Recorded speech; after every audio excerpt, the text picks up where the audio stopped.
This guy said it. Everyone knows that I was in prison. Everybody knows that at 18 years old, I was sentenced to serve 32 years in prison in a state that didn't have parole. That after 19 years, I received a conditional pardon from the governor. But everybody wants to know, or at least this guy wants to know, how did I get a job and how did I travel internationally once I got out? Have you ever seen that movie, The Kingsman? It's about like a secret spy program in England. Well, they started something like that here in America. They said, you know what? Who is the lowest cost? Who is like the lowest cost to train, lowest cost if we lose them? That would be people in prison. So they started recruiting us while I was inside. And the whole idea is you get this extra training, you get outside, you get language training, you get physical training. They want to teach you all this subterfuge and these things you can do.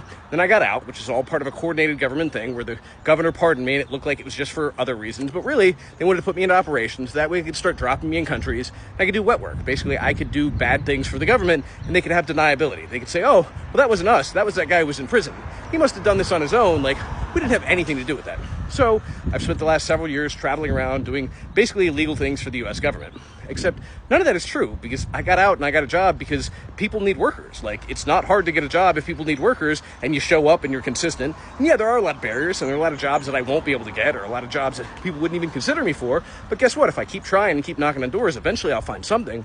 As far as traveling internationally, the only place I've gone internationally was Mexico. I literally just walked across the border. I was in San Diego. I walked to Tijuana. I do want to travel internationally. I do have a passport, but a lot of countries won't let me in. A lot of countries are very strict. I'm hoping I can go to the EU. I'm hoping I can go to Central America, go to South America.